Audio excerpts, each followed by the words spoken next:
Welcome back to another episode of the Strength and Speed Podcast. I'm your host, Strength and Speed owner, and Mudgear Hannibal Race Pro, Evan Preparis. I got a guest with me on the line. Before we get to him, though, a quick word from this episode's sponsor. This episode is brought to you by Manscaped. Manscaped is a male grooming product, and they also make some lotions and creams and deodorant, as well as a body wash. I just picked up their all-new Performance Package 5.0 Ultra. Includes a couple of cool items in there, Lawnmower 5.0 Ultra, skin safe technology, so you don't skin yourself while you're shaving. It's also waterproof, and it's got a light on it as well. Pretty awesome product. Also included in that package is the what do you call it, the nose hair and ear hair trimmer. So another great product, kind of keeping you looking good. If anyone wants to order some stuff from Manscaped, you can get 20% off and free shipping with the code ultra-ocr at manscaped.com. That's 20% off with free shipping at manscaped.com with the code ultra-ocr. All right, let's get to today's guest. Joining me, I have Anthony Dooley. Anthony, say hi. What's up, guys? Yeah, so Anthony's a full-time firefighter and an entrepreneur with Aplomb Martial Arts. He's an amateur MMA fighter with a record of 2-1. He's got a black belt in Kempo Karate and has done some wrestling in the past. And this past weekend, I got to watch him fight at Shamrock 352, where he won knockout of the night. So first of all, huge congrats, Anthony. That was awesome. Thanks, man. A lot of anticipation coming up to it. Worked really hard for it, so it's good to get out there and to be able to get out and go to work and show what I've got. Yeah, and you looked. We'll post the video of the fight. I know they released some of it online, or at least a highlight of it in the show notes down below. But watching from the crowd, you looked good. I was watching, I was like, oh, do this, and you're like, oh, and you went right into it. You were transitioning between strikes and submissions, and it was it was really cool to watch. And it sounded like you had a good crowd there supporting you because when you came out, the crowd was going nuts. So. Yeah, I got to hear from quite a few people while I was there and talked to a lot of people, and I kept hearing throughout the night that I seem to have had the best crowd base and best fan base. It kind of helped out that a buddy of mine was fighting on the same card that night, and he's a firefighter as well. Nice. So we had a lot of the similar acquaintances. Plus, we put out a good fan base between the both of us, so it's pretty loud out there, and I got lots of love. I was really happy that I was able to show up on Saturday night and put up a good show for my fans. Yeah, it was super cool, and I liked that you have a training group that was there as well. Because when I got to watch, I don't know anyone on the card besides you, so I like that you posted. All right, these are my 4 friends that are also going to be fighting that night. That way, I had like a vested interest in the other fights and someone to cheer for as they were going back and forth. So that was pretty cool. Yeah, absolutely. I mean, each one of us, especially at our level, are just trying to get our friends and family out there and as many as we can to cheer us on. There's that unspoken seventh man or 12th man, whatever sport it is. When you got the crowd in your favor, sometimes that really helps out a lot when you're out there. And it can be an intimidation factor for the opponent, in my opinion. So I wanted to be sure that everybody cheered for those guys that I train with and work with, and that have done their part in getting me ready to be out there as well. Nice. Yeah, so we're going to be talking a little bit more about mindset, a little bit about mixed martial arts, and then I'll also draw some lesson learned for our obstacle course racing fans and how some of that stuff can be applied to obstacle course racing. But before we get to that, I want to jump back in time. Let's start off with, when did you get involved in martial arts or combat sports? Let's start there. So yeah, cool. I started out as a kid, just like everybody else. I did. I grew up doing American Kempo Karate Association, AKKA. Did that for a few years when I was a kid. Of course, drop out like most people do. Then, as I became an adult, I got back into martial arts some, and I did a little bit over a year of kung fu, and saw some differences there. Got into doing that, enjoyed that, but then again, life gets in the way, and I took a break. And then a few years back, just had a re-spark of interest, and I met up with Aplomb Martial Arts, and my past experience gave me a bit of an advantage and advanced through the ranks quickly, became an instructor, and just really fell in love with the martial arts for real this time. And like I said, became an instructor and then opened up my own location when the time was right for that. And now here we are, throwing our hat in the ring in the MMA fight. Yeah. So tell me about, your so you it's always kind of been part of your life, I guess, in the background. And then what made you decide to like take the jump and become an instructor and then open your own gym, right? Because that's a huge step. Yeah, so I mean, I loved martial arts as a kid. It was awesome. We all my age, we grew up with Bruce Lee and Chuck Norris and all that. So that was a big part of me when I was really young. But as an adult, I was really, really just busy in my adult life. I owned a very successful tree service that I worked countless hours on, and then working full time for the fire department. And so it's basically get up, go to work, go home, wake up, and do it all over again, just like, every other hardworking American. Um, so I needed something for me. I needed something that would give me that stress relief, that avenue to do something and feel like I was doing something, like, a lot of marathon runners and obstacle course runners and stuff like that. That was my avenue for stress relief. So I jumped back into the martial arts. And, I just, like I said, I fell in love with it and I started spending a lot of time focusing on it, practicing it, and things like that. And as I advanced through the ranks, I was asked to basically become basically a mentor. And I did that. And I went through the extra training and whatnot to become an assistant instructor. And I spent a lot of time helping somebody else basically build up their location. Uh, and then I had the opportunity, I was presented with the opportunity to buy into the franchise that I'm currently with, Aplomb Martial Arts. And at first I was like, no, this is a bad idea. I'm too busy as it is. But I was spending, 20, 30 hours a week helping another location. So I said, hey, let's give this a shot. And I did. And the rest is history now. Now I've got a fantastic location. We've grown immensely. I've got the best students I could ask for, man.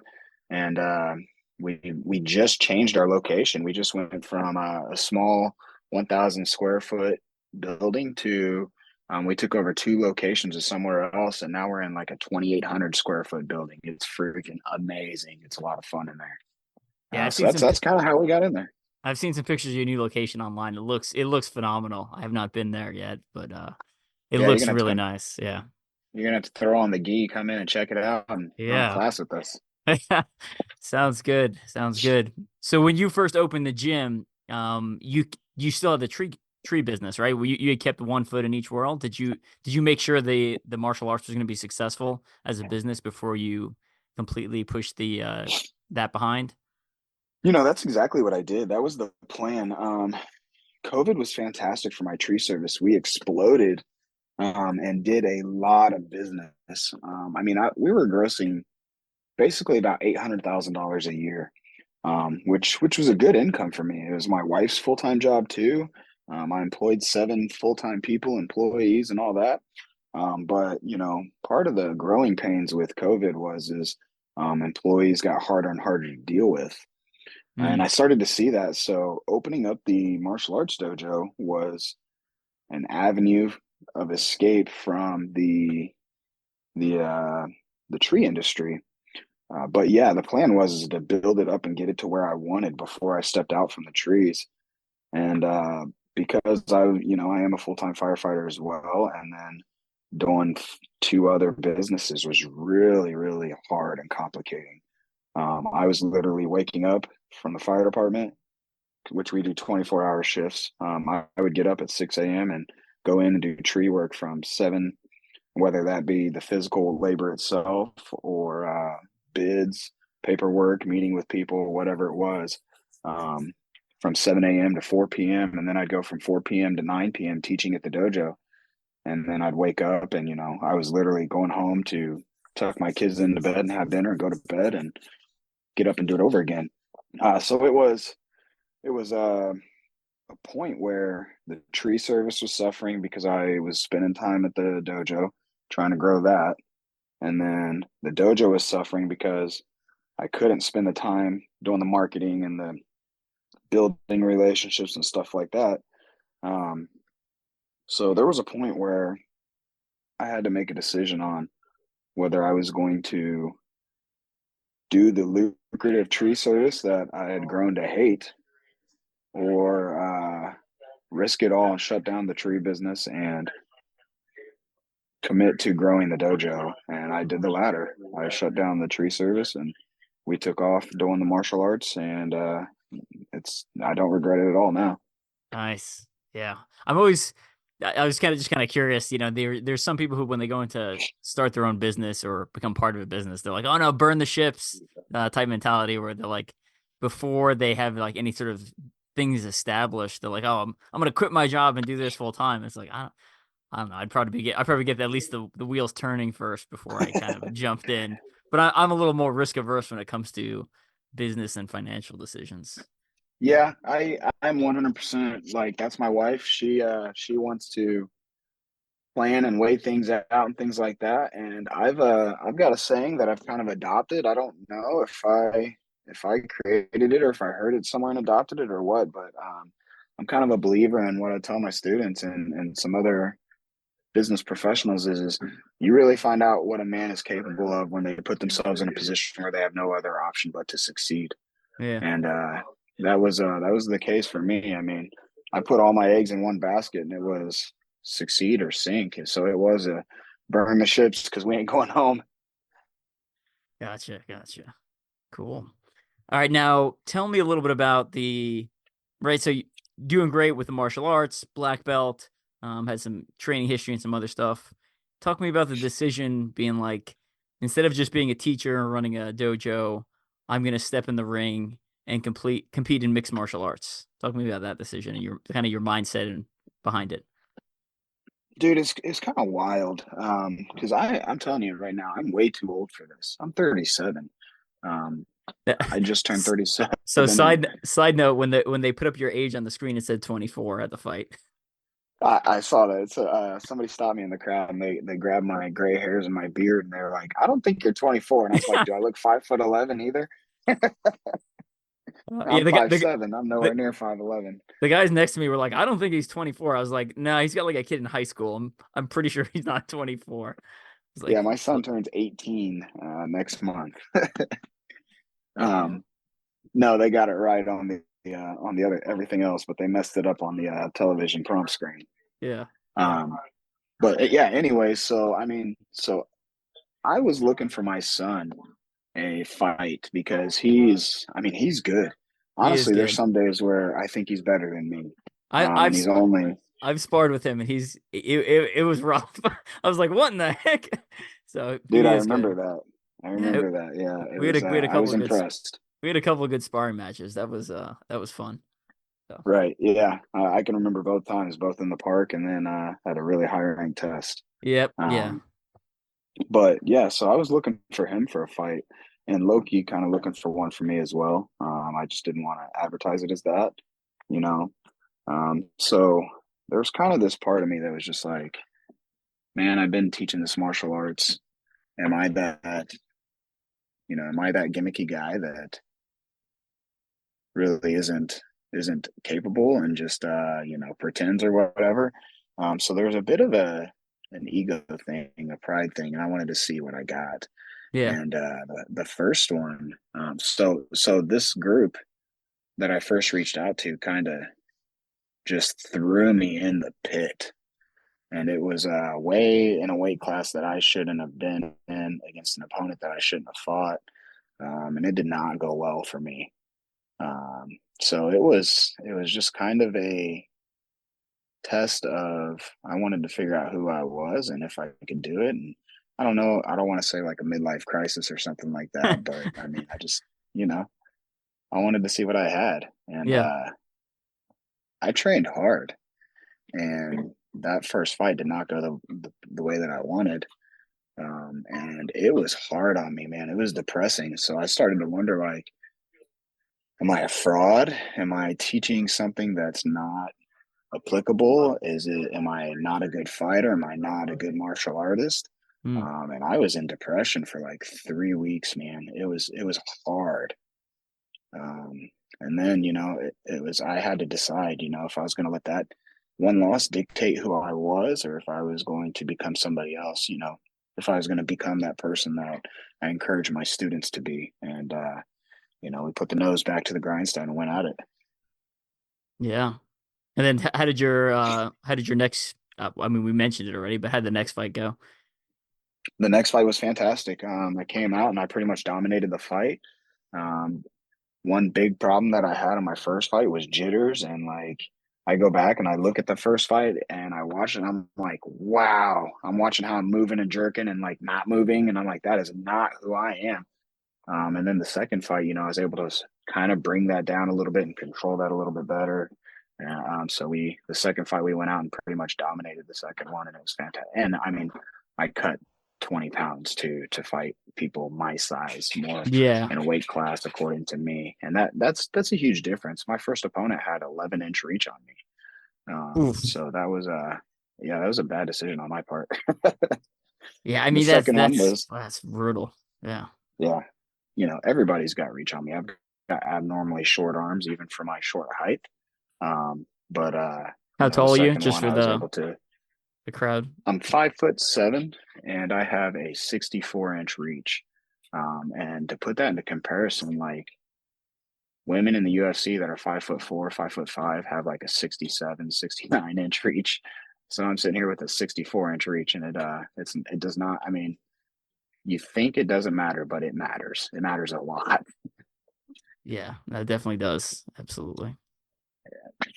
So yeah, that's kind of how I got into it. Gotcha. Interesting. Talk to me about like the mindset before your fights, right? So I mean, for obstacle course racing, right? We're not. It's not just one on one. Typically, there's typically a crowd. I'm racing with a group, but we do play a big emphasis on mindset going into a race. So like, talk to me about your mindset going into a fight, whether it be the second or third fight, and um, kind of how that plays out. So I think my first fight, man, I was just too stupid to be super nervous. I was like, I'm gonna go out here and go after it, and uh, I took a big ego hit. Like I said, man, I failed hard, um, and it hurt me, and Yeah. I struggled with it. And then so the second fight, I had this I must win mentality. Like I, and it wasn't so much like because I needed to prove myself to everybody else, but I needed to prove myself to me. Um, I was stressed out, and my son fought on the same card. His debut fight was on the same card as my last fight, my second fight. So I was stressed out watching him fight, and then it was me, and I had this. I cannot lose again. And all these people are here to watch me. My students are here to watch me. Um, I can't fail, and like I was sick, man. I let it control my emotions and how I felt, like to the point to where right before I went out, I was like, I don't want to do this anymore. I want to go home. I want to leave right now. And I remember walking out to the cage, just shaking and nervous, and all these people. And I remember thinking, like literally thinking to myself, when the cage latched, I don't want to be here, but in 30 seconds, there's a fight happening. And, you know, I was like, I'm not doing this again after this. But then after the stoppage and climbing up on that cage and getting that first victory is the best feeling in the world. Second to being a father. Um, I jumped up there and it was knowing that I could overcome my failures was amazing. And then it's that daily grind that keeps me going and pushing and keeping myself in check. But so far, man, those nerves don't go away. The My fight this Saturday, I saw my opponent. I felt confident. I felt confident in my camp, and I felt confident in my skills and what I had been building on. I went and trained with some UFC fighters and coaches in Texas while I was preparing for this fight, and I felt really good. But still, those nerves were like it wears you down. It exhausts you. Like you're getting ready to step in the cage, and you're like, "Damn, I'm already tired, man." Um, but once you start getting in there, even up to walking in, once you start going though, and you land a couple strikes and a couple things go your way, that confidence builds and that confidence builds and that confidence builds. Um, and I would kind of say in the way of, I remember the first time I did a Tough Mudder. I was like, there's no way I'm doing 10 miles here. I'm going to die on this thing. But, you knock out a couple obstacle courses and you're like, okay, I can do this. All right, this ain't so bad. I got this. Yeah. So, I mean, to compare to the athletes that, are probably listening to this podcast, I'm sure it's very similar to that. Yeah. Now you said a lot of things that I completely agree with, and I think it hit really close to home.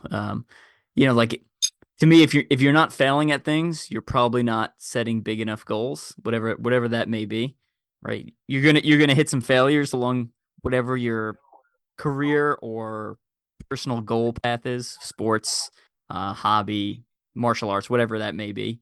And then what really matters is kind of like what you do next, right? If it's something you want, do you get back up and do you pursue it and work even harder for the next time? I know I've had some pretty awful failures. My first appearance on Ninja Warrior was a complete disaster when I got up and went back and did I it 2 more remember you times. telling me about that. Oh, it was like the worst. Yeah, it was just the worst. And I've I mean, competed you're on TV. on national TV too. It's not like, oh, I'll Yeah. just hide. It's like, oh well, everyone saw that. Yeah. And you don't have control of the footage, right? Like I don't know what they do a lot of interviews beforehand, so I don't know what they're gonna put out. And that's what for like 3 months after that, because we filmed it and then it took like 3 months to air. I was like, I had no idea what they're gonna say about me, and they try to like get you to talk yourself up really big, and like that's not really me, Right. but you want to give the producers what they want. Right. Oh, what a disaster. And And I I've mean, the done hardest part yeah, go for it. is all the work that you've put So into it. much Like, work. so many hours, so much prep work that you've put into it, so much like hours of not sleeping at night, thinking about it, and then you choke. Yeah. Yeah. Yeah. No, I know. That's the story of my life. Yeah. So when I talk, I give a I speak to a bunch of high schoolers. I've been this year, I don't know how many classes I've taught. I don't know, 15 or so, at various high schools across the country, New York and Missouri. And I talk about like my background in the military, my background in ultra sports, and I talk about failure, and I use the Ninja Warrior example, and I use the like all the persistence of like continually working towards your goal as like major life lessons that I've taken from military, from obstacle course racing, and now into like martial arts and just in life in general. Like all that stuff applies. And if you're not nervous going into something big, you probably either like you're too stupid to understand what's going on, or you don't care Right. about it enough.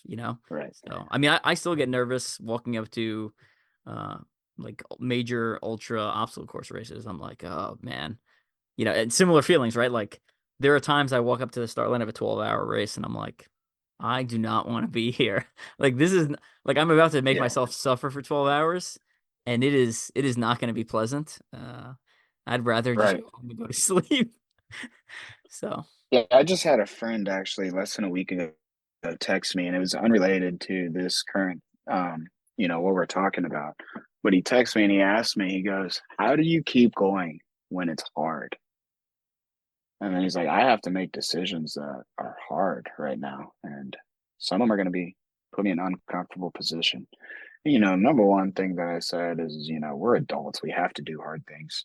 yeah. Um, and and then I also explained, my faith. I have a lot of faith in Jesus Christ and in my religion, and I seek that for comfort. And I have a great support group in my wife and the things that I do. But something that I told him was this: growth doesn't happen in your comfort zone. If you're 100%. staying in your Yeah. comfort zone, you're not going anywhere. If you want to succeed in anything in life, you have to get out of your comfort zone. Otherwise, I mean, what are we doing? We're just coasting, and you're not going to progress. You're not going to grow. You're not going to learn how to do better things. Something that I always tell my students is we do hard things so we can do hard things. And I Yes. mean, that's just how it is. Yes, I love it. Love it. Again, just knocking things out of the park here with a lot of your comments here. I just re designed my website a couple months ago when I had to change hosting companies, and it now essentially is fitness, fighting, and faith. And I have like three main Oh, nice. sections of the website, right? Because I feel like my whole life has been built upon that. And when I say faith, I'd also include like my family in there, but I'm not gonna have Sure. I'm not gonna have post details about my family online. Uh, Yeah, but that's fair. like that structures, and for me, like my faith is the foundation of everything, and then everything kind of builds off of that. So, yeah, love you sharing that stuff with us. Absolutely. Yeah. So what does the future look like, right? So we mentioned your age, not the youngest fighter. Um, is this are we good with our 2-1? Are we gonna continue to pursue this? Or are we gonna just what does it look like? No, man, we're not done. I'm enjoying it a little too much right now, which sucks because it does consume a big part of my life. It's no joke training for this stuff. Like you have to put a lot of time and effort into it. But I'm in okay shape right now. Like I've got some old pre-existing injuries that kind of limit me, but I'm gonna keep going until I can't. Not necessarily until I can't, but I've got a couple goals that I've created. Originally it was a one and done. I need to test my ego and go and be done. But then I grew this passion, this love, and there's just something that, I'm a firefighter. I'm a risk taker. I like Yeah, doing stupid stuff. So I'm gonna continue to do these stupid things for a little bit. Right now, I'm actually going to step up the training level a little bit. Um, in Missouri, technically, you're supposed to have a minimum of 5 amateur fights before you go pro. So my goal is I'd like to get about 6 or 7, maybe 8 amateur fights, and then I would like to go one pro fight, and then I would probably like to hang it up, win or lose. yeah, But I want to be able to say, I fought MMA professionally. There's not very many people that can say that they ever fought, and then let alone say that they got paid to fight. right. Um, and so, one, I think it's a good testament to my students. I'm learning a lot while I'm training for this stuff. It's making me a better instructor. It's making me a better martial artist. So I am hoping to now pending all of this is I do have a career as a firefighter and I do own a business. So if I've promised my wife that if a serious injury arises that puts me down for a couple months, then I'm gonna say when and step away. Because I do have I'm an old man in this game. I've got Yeah, obligations and I've got a family to take care of and a career to take care of. I can't screw that up chasing a hobby and having fun doing stupid stuff. yeah, yeah. You said, I totally identify with basically everything you just said. When back in 2000, see, it was 11, I told my wife I was going to be a professional athlete, and she's like, "In what sport?" I was like, "I don't know. I haven't figured that out yet." She's like, "I'm gonna find something," and like my definition of professional was fairly loose, right? So it doesn't mean I was going to play in the NFL or the Major League Baseball, but it's like I want at some point be paid to do a sport. That was like my definition of professional. Like receive monetary compensation for going out and doing a sport. And it took me a while to find obstacle course racing. About 3 or 4 years later, but I found it, and things kind of worked out well. And you also sound like a lot of athletes I know, where it's like, oh man, I just want to do this. I just want to win that one race. And you win, and you're like, Right, I got a taste of victory. That felt good. It's like, right. let's see what else I can do. Or, And or defeat in my case. Yeah. yeah, yeah. But it's a slippery slope. It's a slippery slope. But I'm glad you got that sounds like a pretty solid plan. And I'm um, telling you right now, I think your sport is way more dumb than mine, man. You're running for 24 hours at a time sometimes. That doesn't even make nonsense. yeah, I've had this same conversation with other MMA fighters. I went on a trip with sounds like sort of a bad joke, an MMA fighter, a strong man, and myself, and the three of us were arguing over who has the dumbest sport. And I was outvoted 2-1 that it was me. Oh yeah, it's definitely you. I was like, yeah. All right, I see what you're saying. So, I'm out on that. Like if my coach says we got to run more than 2 or 3 miles, I'm starting to get pissed off. yeah, yeah, good stuff. Awesome. So let's plug your business a little more. I want to give people let us know where it's at. And let's say someone wants to get them or their kids involved in martial arts. Like, how do they find you, or if they're not in your area, gym like yours? So we're in the Kansas City, Missouri metro area. We have 5 locations in the metro area with our brand name, our Aplomb Martial Arts. I run the KC North location, which is close to Staley High School. I'm the only independently owned franchisee right now. But we all basically teach the same part. Now, what I love about how I teach is like we have a generalized curriculum. We have you know a basic style that we teach under. But I get a little bit of leeway on how I get to teach it. Although, all of us are very similar. We all basically teach the same stuff, just different avenues. What I love about our martial arts is, we derive from what's called Shaolin Kempo, as you know, because you've been a part of this. Yeah. Um, we derive from Shaolin Kempo, which is a kind of a mixed martial arts in itself. It's a mixture of Chinese Kempo with American kickboxing, boxing, a bit of kung fu in there, karate, and then we mix in jujitsu ground combat. But when our grandmaster, the founder of our organization, stepped away from from well, we don't need to name names, but stepped away from the uh, the chain group that they were with because of the way that it was going. He took it to the next level and kind of made it his own as well, and kind of took out a lot of the gimmicky martial arts and put in the real life application. So what I really love about ours is we do have the traditional martial arts that you would see. We start off with the basics. We have the forms, we have the katas, the kempos, the defensive techniques, all that stuff. But we took out a lot of the BS stuff that just doesn't make sense in real life application.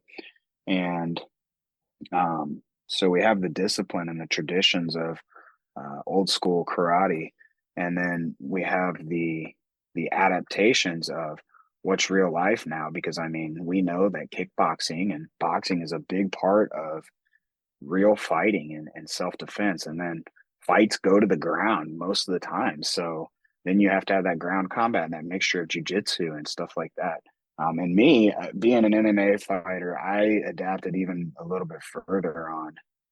I want that real life stuff. I want that applied as much as I can while still giving my students the kung fu magic of the traditional martial arts. So I feel like that's why I have a lot of success in my dojos, because we have that traditionalism, we have that real life application, we have that students that are just coming in because they want to be physically fit and they want to be empowered and they want to feel like they're learning self defense, and they want their kids to learn that discipline and the focus and being able to follow directions and learn all at the same time.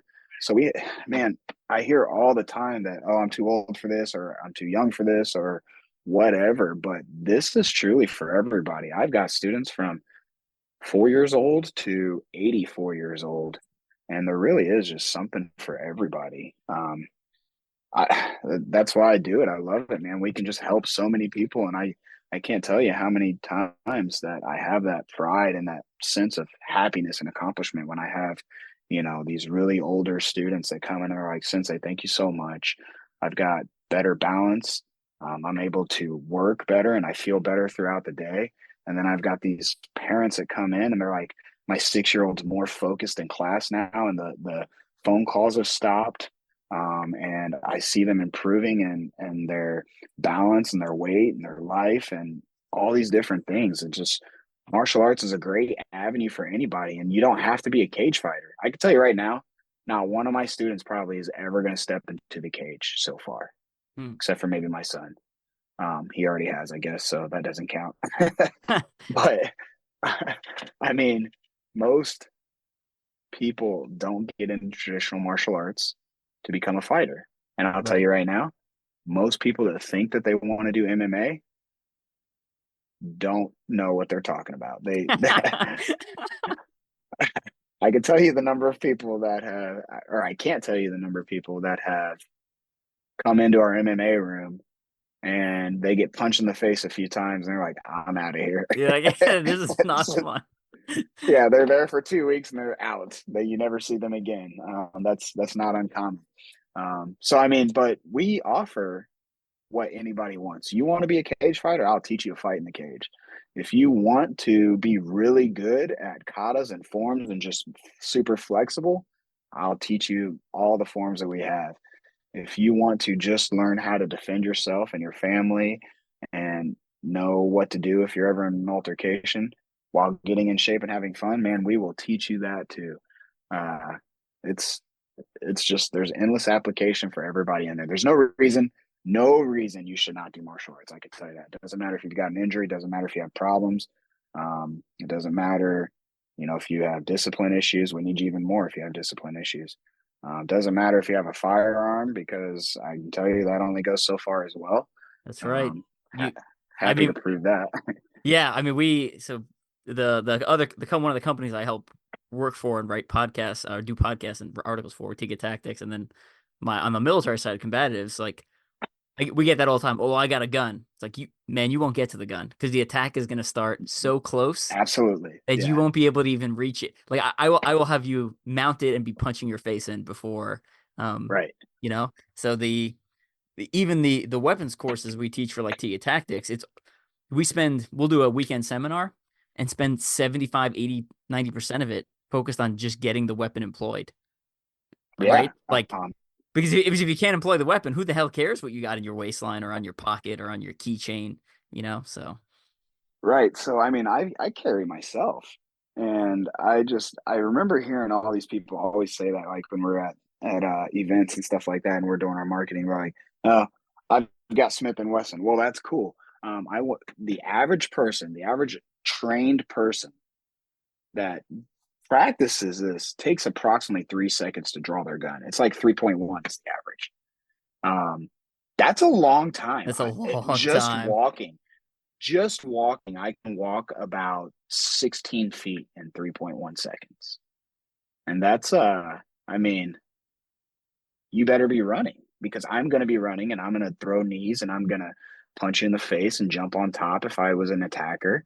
And through all that time, you have to fumble to try to, pull from your waist, your back, your purse, whatever it is, a weapon. I mean, like I said, I carry, but I still want to be good hand combatant too. Yeah, that was a really good answer. You actually answered a lot of my next follow-up questions regarding like, what age ranges are there and stuff like that, and the value of kind of traditional martial arts. And you also explained Aplomb a lot better than I could have, obviously, because you're part of the business. But you explained it Yeah, really well and kind of like hit on a lot of the reasons why I was attracted to that as like my first kind of martial arts school as an adult. So, yeah. um, Well, at least I made your job a little bit easier then. yeah. And Yeah, it's. I mean, it's who I am, so I get good at explaining that. yeah, yeah, no kidding, no kidding. And that those comments about like people want to do, people want to be an MMA fighter until they like see what being an MMA fighter is all about and the hard work and the pain and the struggle that goes into it. And I see that all the time at the combatives gym at work. We have free every day at lunchtime. We have free training, completely free for any soldier on base. We got 10,000 soldiers on base. I run into guys all the time, see my shirt, see my jacket, and they're like, "Oh man, I want to come train." All right, cool, man. Here's the times. Here's where we're located. Show up. It's free, and everyone in the building's super friendly. And they're like, "Yeah, yeah, I'll definitely be there." They don't show up over and over Right. again, Yeah. over and over again. It's just like, all right, yeah, it's like Yeah. the same crew that's there all the time, and we're super friendly when new people come in, and a lot of them, and we're not even doing like there's like very little sparring. It's mostly we're doing a lot of jujitsu and pad work and stuff like that, and still people are just the sheer volume of hard work. It just scares people off right away. So Yeah, and I mean, that's only the tip of the iceberg too. Like number one, it's always let's not tomorrow, how not the next day. Let's have day one. That's the hardest part is just getting there and getting started. But for anybody that takes any sport or anything seriously, like especially if you want to be a professional or not just completely get obliterated, training is like sometimes the easiest aspect. Um, there's so much more that goes into the prep to be a serious high performance level athlete. I mean, I don't drink, I don't smoke, I don't go out partying, I don't go out late at night with friends. Yep, yep, Um, yep. I mean, Oh I'm yeah. too old for that anyways.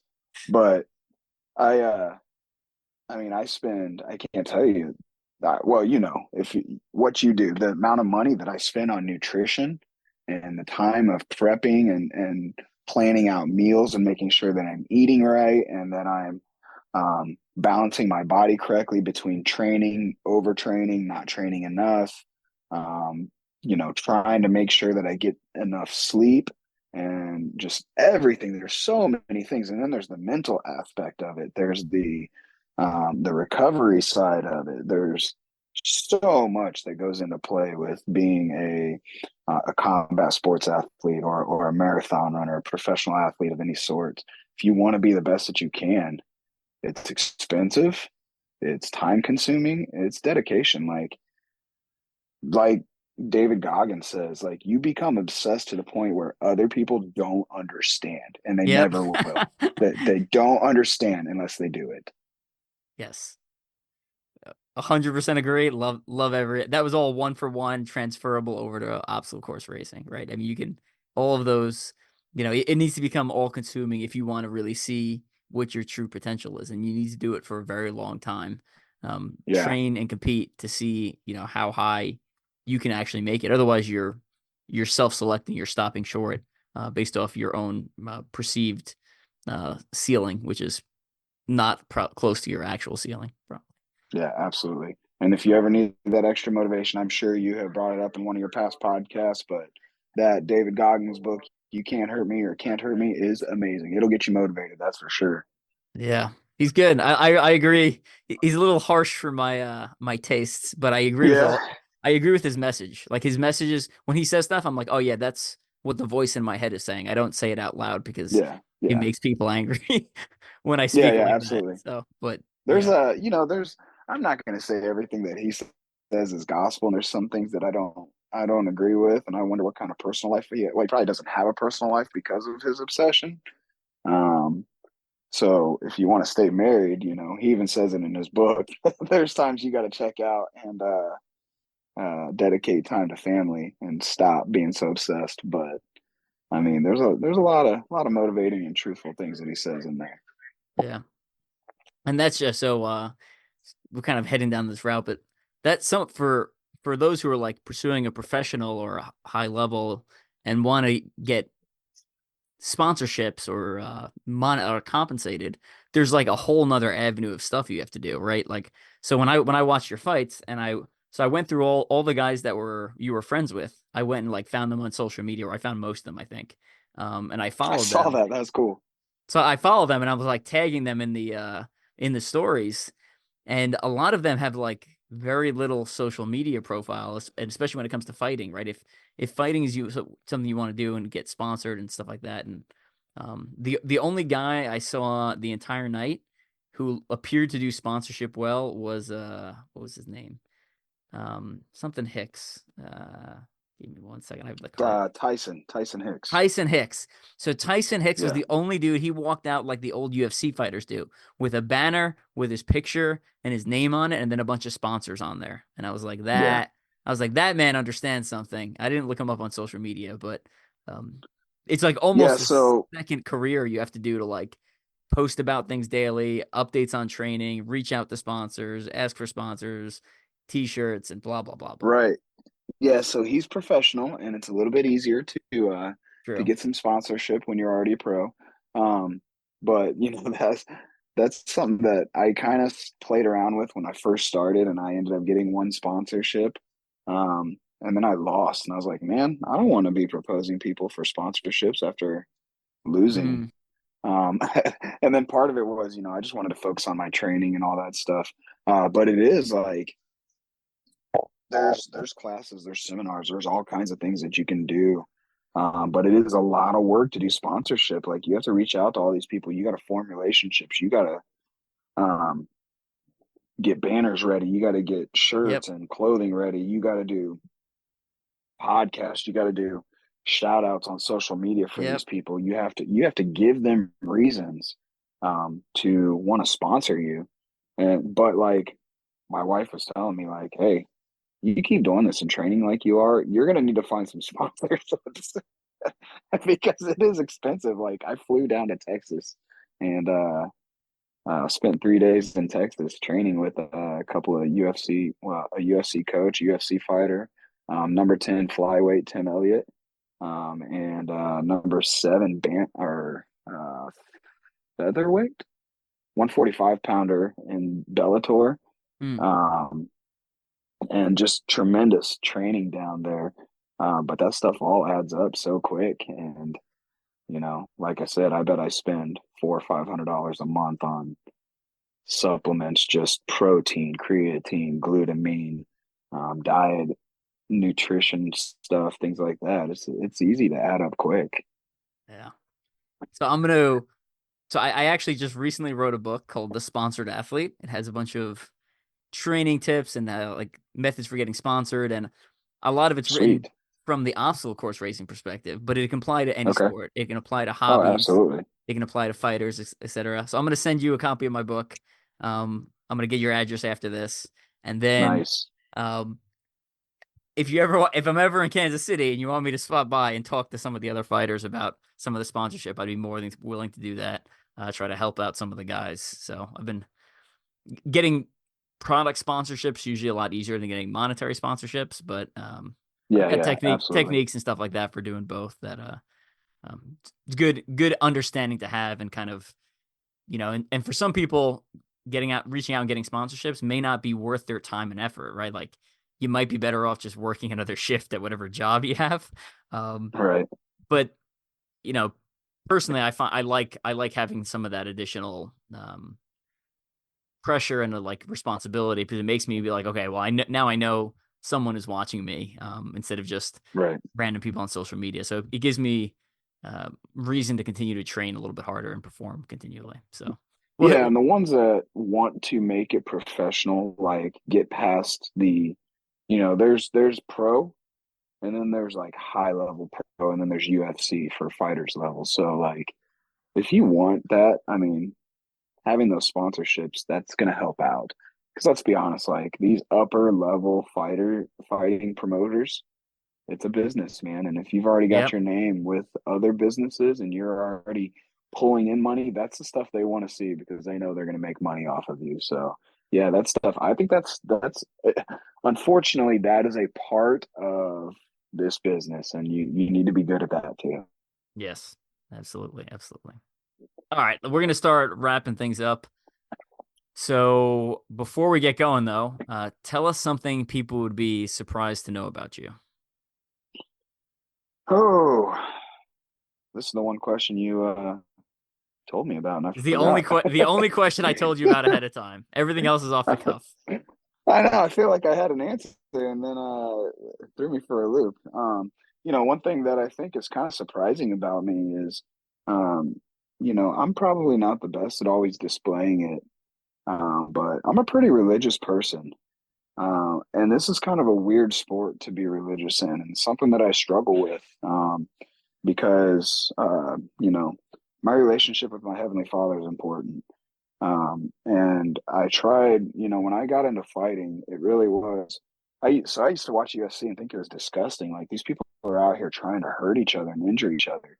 And years later, after I got into martial arts, I really realized that it's truly just a test of skill. And these people are displaying their trade. They're displaying what they're good at and putting it to the test. Um, and me figuring out how do I apply this or how do I make this okay was tough. But there's a lot of trials and things that I've had to push myself through spiritually. And one of the hardest things is mentally like my job when that bell rings is to go out and cause physical harm to the person across from me. Um, But there's other aspects in there that are able to relate to my religious beliefs and affirmations, and so it is possible to do that, to still be able to have faith and to test your skills in a combat sport. But I do think that a lot of people think it's a bloodlust gladiator sport. Some some very edifying aspects and concepts to the sport. Yeah. Now, we had Josh Quayhagen, who's a karate combat fighter, on a couple of months ago, and very very Okay, similar. He's his like nickname in karate combat's the preacher because of all the essentially religious work he does on the side and charity work and stuff like that. So, um, awesome. we had a similar conversation, and um, yeah, I think it fits in better than I think most people would expect. The discipline, and I think a lot of the discipline carry like if you're disciplined in your train up and stuff like that, a lot of that can carry over into other parts of your life, right? And if you have an outlet for expressing yourself and an outlet for training and getting rid of like excess energy, I feel like that for me that like makes me calmer on the outside. If I'm well, I go and I train, an hour where I'm rolling around doing jujitsu with guys, and then like why would I have a need to fight someone if I fight? I'm fighting people Right. literally every week in some sort of sparring format, whether it be striking or grappling. On my side, I'm very I really like knives. So I like bladed arts as well. So I study a lot of that on the side, in addition to taking Nice. Kali. And people, I get similar like, well, how can you be like so obsessed with like stabbing and killing people and also be religious, right? Like like, Right. I mean, you start looking through some of my YouTube history and you're like, I think you're on a watch list someplace. It's like, well, because of my job in the military, I think I'm already on a watch list. um, but I think there's this different level of humility once you're trained and you've put yourself to the test. Like, there's always that chip on your shoulder, and that especially me being a little guy and people used to always mess with me and stuff like that. You want to pick that fight, and you want to defend yourself, or stand up for yourself or whatever. And I feel like I got a little more humility now that I'm trained, I've fought, I've done these things, and people want to chirp or say something. It's just like, whatever, I can deal with you if I wanted to. Um, right. so there's just, I don't know, like there's a different level of humility now. Yeah. No, I agree. I agree. Yeah. And for me, in like being a military member, I feel like a lot of the violence I teach myself or learn from online or learn from instructors, it comes from a place of like love. Like I want to stop evil, and in whatever Yeah, form that may be in. And I'm not going around picking fights in the streets, right? Um, right. the ability to be I'm kind because it's a choice, right? I have the ability to do great violence, but I'm choosing not to do that. I'm choosing to be kind all the time. So Yeah, that's something that I just had I adopted and started having my students say at the end of class, my younger ones, is I make them raise their hand and repeat, I promise to never use what I've learned today except to defend myself and those that can't defend themselves. nice. And I think that's a good mentality to have. Amazing. Love it. All right, we're actually gonna start wrapping it up. So final shout outs you want to give, friends, family, sponsors, businesses, etc. Floor's yours. Yeah, yeah. First and foremost, I always want to give that shout out to my wife, who's supported me in my crazy dreams and the burn the bridges attitude and everything that I do. She's always beside my side, despite the path that it could lead down. She is always reassuring and always knows that we're gonna make it. But always want to give a big thanks to uh, my instructors out of Aplomb, Grandmaster and Master Bartlett, the founders of AMA. I'm grateful for my MMA coach, Rudy Bears, and the work that he's helped me with and my teammates there. I'm grateful for my strength and conditioning coach. I've got a coach that's specifically MMA strength and conditioning, Kenny Dussault. He's actually out of Canada, and he writes up all these virtual lessons for me and stuff like that. And it's fantastic. So I'm grateful for all those that have put the effort into me and helping me get where I am. It really does. Like there's a lot of self discipline and aspects in there, but there's a lot of it takes a village to complete the things that if you want to be great, you got to surround yourself with people that are better than you and know more than you and all those things. So yeah, shout out to all those people. And most importantly, shout out to my fans that come out and support me all the time. I'm grateful for all of them as well. Nice. Good stuff. Well, I'm going to follow up some of those shout outs with the Blum Martial Arts. If anyone's in the Kansas City area, check out their chain of gyms. And that's where I started training. That's how I met you. Trained with you a little Free bit. week. Come try it. Yeah. You were one of the, I think, 5 people in the room when I got my black belt, right? So, Yeah, it was. Yeah, it was pretty awesome. Part of a big moment in like my personal history. So it was kind of cool to have that be a couple months ago and then see you out in the cage fight. And it was worth the 2-hour drive and 2-hour back I made that night. Which is, oh man, I appreciate it. the drive home was a bit rough. I was like, I better get an energy drink. This is, but I Did you stay the whole night? I didn't even get to see you. Yeah, I stayed the whole night. I showed up right before the first fight started and stayed until the last one. So yeah, they put you on the wrong side. So when I went to go say hi to all my people, you wasn't there. Oh man, oh well. It was cool. I made friends with the guys next to me. They seem pretty chill, and I was near That's some cool. of your friends' fan base. Tori Teammates, fans, good deal. Good deal. Yeah, Tori Moore. His fans were going nuts. So they were entertaining to be by. So that was pretty cool. Yeah, Tori's a great dude too. He's an amazing fighter, man. When he figures it out, he's going to be unstoppable. Nice. So check out Aplomb. Master Bartlett and Sensei Joe was my teacher. That location is no longer open, but highly recommend your location if anyone's in the area, in the Kansas City area. For anyone listening, again, the sponsored athlete, that book I mentioned earlier, is available off my website. It's also off Amazon. My website's teamstrengthspeed.com. If anyone wants to hear more about some of my personal background, war stories from Iraq, etc., mindset, stuff like that, you can pick up my biography, Ultra-OCR Man. It's on hard copy, Audible, and digital. So also off my website, teamstrengthspeed.com. Also can be found on Amazon. You guys can check those out. And then for those who want more like martial arts, self-defense related podcast content, I myself and Conrad Bowie and Patrick Vuong from Tiga Tactics recently started the Tiga Tactics podcast. So you can head over and listen to that. It's on all the major streaming platforms. And our most recent episode was Kind by Choice, kind of some of the stuff we were talking about in this episode. So if you want to dive a little bit deeper into that world, check out the Tiga Tactics podcast. I'll drop a bunch of links in the show notes down below. Check those out. I'll drop a bunch of links for Anthony, some of your social channels and stuff like that, if people want to follow you and your martial arts dojo kind of link website there. All right. Sounds good, man. I think that's about it. Thanks again for joining me and taking the time, and congrats on the fight. And we'll be following along your journey from now on. Thanks, man. I appreciate it, and good luck in whatever you got coming up next. All right. Sounds good. All right, brother.